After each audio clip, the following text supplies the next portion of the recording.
Okay, so in front of us we have an Alienware Area 51M. If you don't know, this is the desktop replacement. It's a very beefy laptop, and it's easily the highest quality laptop I've ever seen, outside of the fact that it's actually kind of unreliable. So, this laptop unfortunately has a problem where it only posts intermittently. So I can tell you right now, right off the bat, that this is a graphics card problem on this particular system. So, before I show you what this looks like, I want to first run a test, because once I run a test, I won't be able to power on this computer for probably at least a day. So, the first thing I'm going to do is I'm going to first show you that you can at least restart this computer a couple of times. So, going to the restart key. Okay? The problem with this computer is that it unfortunately doesn't always post. If you play around with this computer, what you'll find is that if you leave it off for some extended period of time, you can power it on without issue, and then you can use it as if it's a normal working computer. However, if you turn off your computer, as in you shut it down fully, and then you try to power it on, it won't post due to a graphics card related problem. So anyways, as you can see, this computer can at least restart, which is a good sign. So the reason why I'm doing this test and restarting it repeatedly is because I want to eliminate the possibility that this might be reset related. So as you may know from desktop graphics cards, these GPUs, they have a PEX reset line that's used to reset the GPU itself if the computer requires it. And when you restart a computer, it doesn't actually power the thing off, or typically speaking. What it does instead is that it resets the entire computer using these reset lines. So the fact that we can restart this computer at least now twice without issue tells me there's probably nothing wrong with the reset line, but we're going to restart the computer one more time. So as you saw, we managed to restart the computer twice now, and I suspect 3 times in a row without issue. Okay, so the computer reset itself, and yep, it restarts and posts. Now let's go ahead and try to shut the computer itself off and then power it on straight away. Okay, so shutting the computer off. Okay, so the system is now off. Now let's see what happens when we try to actually power it on just after powering it off. So we press the power button and... Okay, so you notice how the LED keeps blinking. So the part that you probably can't hear... Actually, let me get my other microphone. Okay, so like I mentioned, the part that you can't hear, that you might be able to hear now, is that when you try to power on the computer after just powering it off, you can hear the fans ramp. So if I put my microphone near the fans...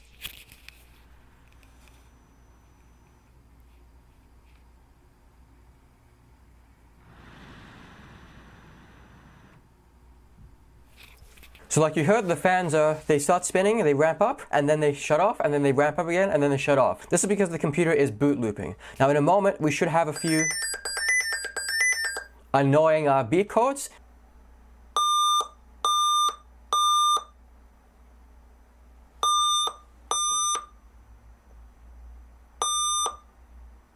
So typically there's the LED for the power button will turn on and off, and depending on the number of blinks, that tells you the error code, but I suspect that this laptop has a broken RGB and hence is not giving us a valid error code. But anyways, let's take apart the laptop and we'll try to determine exactly what's gone wrong. Okay, so as you can see, we're looking at the laptop from an overhead view. I should note that this is a voiceover, as I lost the audio for this particular clip and a couple other ones. So, the thing that you notice that I think is kind of striking is the fact that a lot of the components on this laptop are actually socketed. You know, the CPU can be removed, the RAM can be removed, and the graphics card can also be removed. So, this is in stark contrast to all the thin and light BGA turd books you can find at your local Best Buy. You know, this is... What you see here is essentially how laptops should be if you wanted them repairable. Having modularity is the basis for easy repairs. Anyways, this video is of course not about the laptop itself, but rather the graphics card in the laptop. So if you can't tell, what you're looking at is often referred to as the Dell Graphics Form Factor GPU, or DGFF. However, in my opinion, DGFF actually refers to how the engineers felt when they designed this PCB, which is that they didn't give a flying... You can guess the last word. As this thing is basically a disaster, and you'll eventually see why when I start covering this in more detail. Okay, so just like a desktop graphics card, the first thing we want to do is we want to take a voltage and resistance measurement on our DGFF GPU. However, you might be curious as to what power rails are actually present on one of these things, given that I've never covered it on the channel. The short answer is that the power rails are exactly the same, and the long answer is that they're exactly the same because the power rails present are more or less determined by the architecture of the GPU itself. You know, these boards, they exist solely to either support or power the GPU, on any form factor, whether it's a desktop graphics card, a DGFF GPU, or a BGA turd book. Okay, so just as a brief explanation, as I don't want to go into too much detail or waste too much time, basically the power rails, as I mentioned, are determined by the GPU itself. Like I said, the board itself exists solely to either support or power the GPU inside on the middle of the board. So the reason why we can use the, say, architecture to determine what power rails are present on the board is because these GPUs are not single large monolithic components. By components, I really mean to say parts. They're actually broken down into several interconnected components that all have different jobs. So for example, the most famous part of a GPU is the part that we're just going to call this the core. So the core is more or less in the middle, and it's the largest part. It typically occupies a space that looks kind of like this, so we'll color that in. So like I said, this is the core, and the core, of course, is the part that does all the processing for you.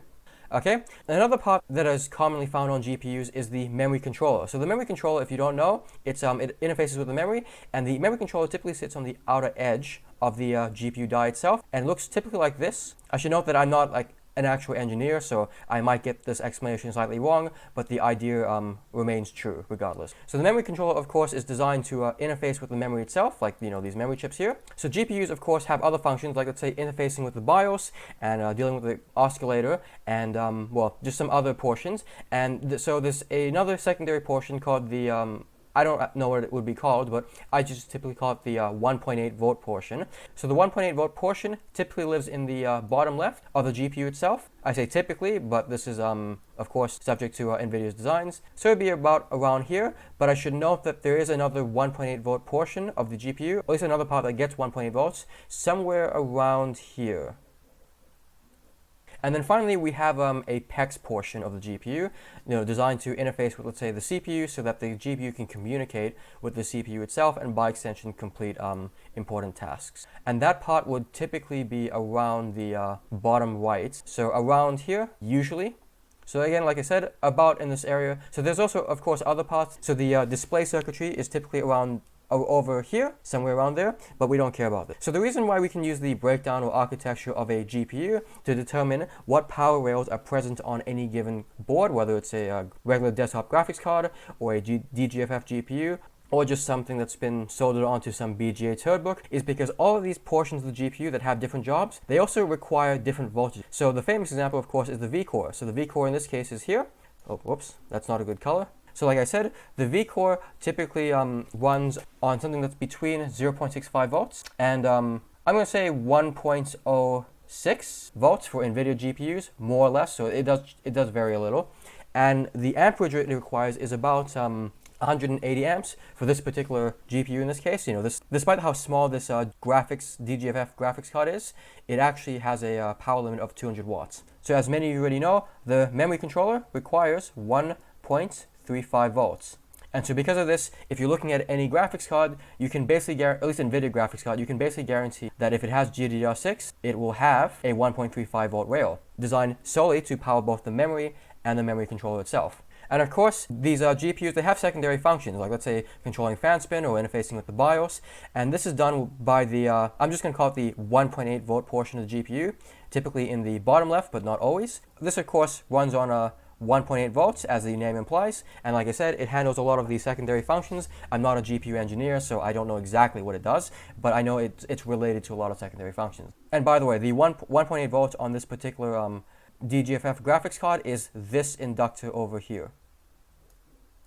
And finally, of course, there's a PEX rail. So the PEX rail is responsible for letting the GPU communicate with the CPU so that it can be given tasks and instruction on what to do. So this is typically around 1 volt, 1.02 volts for Pascal, and about 970 for Ampere. And for Turing, again, it's about 1 volt. And as far as I can tell, this thing's sole purpose is just to power the PCI Express controller, both in the GPU itself. And if you don't know, the PEX rail is this one over here. Now that we have a basic overview of all the at least important power rails on a DGFF GPU, I should note that those are the ones that connect directly to the core, but there are a couple of rails that don't connect to the core. So for example, we have 5 volts and 3.3 volts. This is supplied by these two connectors here. I don't know which inductor it is, but we'll eventually figure it out in a later video. And by the way, this here is the high voltage, high amperage rail for which all the main power rails draw their power from. So this is On a desktop graphics card, this is about 12 volts, but for this one, it will be about, I think it's either 16 volts for later models and 19 volts for earlier models, I believe. I've never seen a 19 volt one, but I'm told that they exist. So anyways, that's the basic breakdown of a DGFF graphics card. So let's go ahead and try to actually diagnose the card itself. Okay, so at this point we want to be taking our resistance measurements. So the first rail that I check is actually the 16 volt rail. So for this laptop it's 16 volts. Anyways, we can just check those inductors as you can see. So this is, as you'll see, it's 10 kilo ohms plus, but it's, well, high enough. We don't really care about the value just as long as it's not short. Yep, there's 10 kilo ohms, more or less. And so now we want to be checking 1.8 volts. So 1.8 volts is the inductor in the, well, there we go. So this is typically around 30 kilo ohms in my experience across multiple cards. It's kind of a high number for 1.8 volts, and in this case we do have about 30 kilo ohms. Okay, now finally we want to be checking the PEX rail. So the PEX rail is typically quite high on these DGFF GPUs. So the ones that I've seen have ranged between 15 ohms to 25. So the RTX 2060s, they're quite high. Like, you know, 20 plus is not uncommon for the ones that I've seen. And finally, we want to be checking memory. So since this is Samsung memory, we expect to see about 20 ohms, and we do actually have again, something a bit high, so actually 28 ohms in this case. But anyways, they're all perfectly good. So now the next thing that we want to do naturally is to power on the device and see if we're missing any voltages.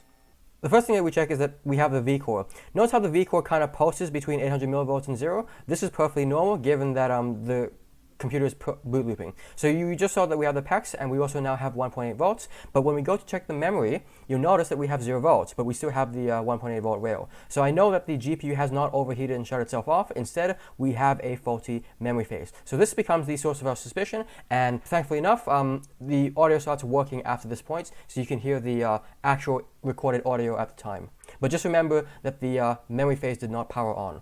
But anyways, I'm going to let this laptop sit for a while because I want to see it post properly. And if it does post properly, is the memory phase suddenly present? So I have a suspicion that maybe our problem is the memory phase, but I need to be sure. So in a moment, you will see, we'll try to post the computer again, and we'll see if it runs properly. Okay, so as you saw, the memory phase did not power on. So I have a suspicion that this is our problem, given that the GPU does technically need working memory, and powered memory, by the way, in order to function. So if you don't know, enable for the memory PWM controller can be found on this end of this resistor over here. I'm not too sure how visible it is. Maybe this would be better, but like I said, this end of resistor over here. It's also connected to this dual NPN transistor over here. So I have a suspicion that given the switching behavior of our faults, you know, switching between being faulty and not being faulty, that our problem is actually the dual NPN transistor. But let's go ahead and power it on and see if we can determine what's actually bad instead of just guessing.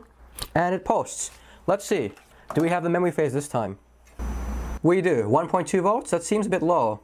Okay, let's let it cool down a little bit, and then let's try that again. Okay, so as you saw, we had 1.2 volts on the output of our memory phase. I have a suspicion that this is a bit too low. This might be correct if it, if the card is trying to power save or whatever, but I'm not too sure that's the case. So let's go ahead and power it on this time. It should fail to post, given how this thing behaved before. Yep, failed to post. Let's go ahead and take our measurements. So let's check enable first. So just confirm there's nothing on the memory phase. Yep, checking enable. 2.3 volts. I should note that 2.3 volts is the correct value, and so our problem is not enable related. Okay, so as you saw, we already checked two things. So actually, no, one thing. So we noticed that we had 2.3 volts at enable, but nothing on the actual VRM itself, which suggests to us that there's some fault that's not enable related. So I checked the board and against compared it to some other ones. And the thing to note here is that there's a 2.2 ohm resistor. I'm not sure how visible it'll be, but there's a 2.2 ohm resistor over here. This is the VCC resistor. And in fact, if we measure it, you'll notice that we have 2.2 ohms, more or less. So this is not our problem either. So we have VCC, and by the way, VCC is 5 volts. So we have VCC and we have enable, which means that for faulty phase controller, the next thing we want to check is naturally ref in and vref. However, I can't actually check these things, or at least the voltages. And that's because the way this board is designed is that this bottom half is basically covered. So everything around here is covered by the motherboard. So the only way I could check vref and ref in is to solder a wire to it and then install it and then well, just check the actual voltage using a multimeter, and then if that's not right, resolder the wire to something else, and so forth, and this is a bit time consuming. So what I'm going to do instead is I'm just going to measure a few resistors. So if you don't know, ref in is derived from Vref over on this resistor over here. I hope it's visible on camera. So anyways, checking that Vref to ref in resistor, we have, in circuit, we have 33 kilo ohms. So I should note that 33.3 kilo ohms is the correct value. So we know our problem, it's not the ref in and Vref resistor.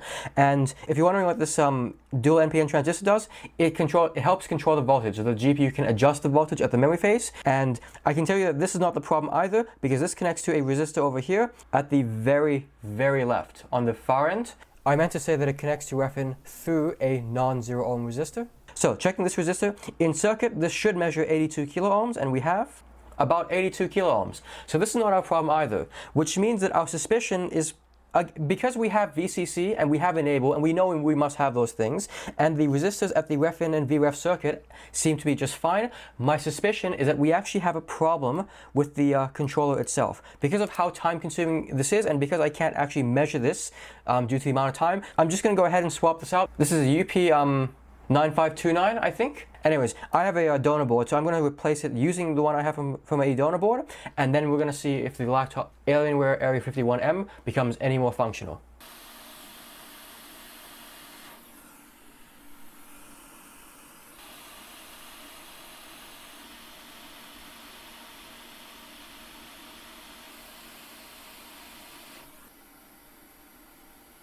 Okay, so as you hopefully saw, I replaced the PWM or phase controller for the memory VRM on the back of the board. It's around here, but on the other side. Anyways, let's go ahead and power it on 3 times and see if we get any better voltages, or if we get a proper voltage. Okay, powering the board on. 1.25 instead of the 1.2 we had before, and it stays there, so we know we must be posting. Yep, that seems a little too warm. Yep, that's enough. Okay, so it posted once. Let's do that again. Okay, let's go ahead and boot this a second time. 1.25, yep. Okay, now let's go boot this one more time, and then we'll put it back together and try to test it. Okay, checking it a third time. 1.25, and it stays there. Okay, at this point, I'm pretty sure it's been fixed. Let's go put the entire laptop back together, and we'll see if we can at least shut down the computer and have it post again without issue. Okay, so as you saw, I replaced the PWM controller for the memory phase. Now, as you may remember, before we could restart the computer, but we couldn't shut it down and then power it on afterwards. It would fail to post, unless of course we waited for some extended period of time. So let's go ahead and shut it down. We're going to do it 3 times, just to confirm that it is actually fixed. And by the way, I know it's fixed, because I've been using this as my daily driver for about a week. And I can tell you, it works just fine. But anyways, let's confirm it. So you'll notice the LED cuts out in a moment. So yep, the computer's off. Let's turn it on. And that's the first post. So yep, perfectly good. Let's do it 2 more times. Okay, shutting it down for a second time. Wait for the LED to cut out again. Okay, now let's turn it on again. And of course, it posts. Like I said, I've been using this computer for a week, so I already know it works. Okay, let's do it one more time. Okay, shutting it down for a third and final time. Again, one more time, waiting for the LED to turn off. Okay, so powering on for the 3rd time in a row after shutting it off, and it posts. Yep, there we go. Like I said, I've been using this thing for about a whole week as my daily computer. I already know that it's fixed just by virtue of having used it for an extended period of time. But anyways, let's go ahead to the final portion of the video, and let's talk about the failure itself. Okay, so as you can see, the laptop works just fine. It's running a game currently, and it posts every time you power it on. So anyways, I'm not going to cover the issue in too much depth, as I think it's rather basic. It's if you're wondering why it failed, it likely failed due to a faulty LDO built into the controller itself that was failing to output VREF, which is supposed to be 2 volts. It's kind of a common failure for this kind of controller. Anyways, if you're wondering why I'm now starting to cover laptops, I ran a community post about a month ago asking my viewers what they would want to see on the channel if it wasn't just desktop graphics card. And oddly enough, the first, at least one of the most upvoted comments was actually laptops, and in particular due to having non-replaceable graphics that typically die. In this case, of course, the graphics were replaceable, but you don't want to pay $800 for a DGFF RTX 2080 if you can just pay $5 for another PWM controller. And the next most common suggestion was actually motherboards. So I will cover motherboards eventually. I'm hoping that somebody would beat me to it instead, so that I can just link the channel and not ever have to look at a motherboard. But if nobody else does it, I'll get to it eventually. Otherwise, I hope you learned something watching this video. I apologize for the length. It's much longer than I would have hoped. And if my video or my channel is to help you out, consider becoming either a patron or send me a PayPal donation or buying me a coffee through the Buy Me a Coffee links in some of my videos, or maybe just crypto or whatever. And also I have Amazon affiliate links in my videos. Otherwise, like I said, I do hope you learned something watching this video, and hopefully I will see you in the next one, where the next one is not ridiculously long.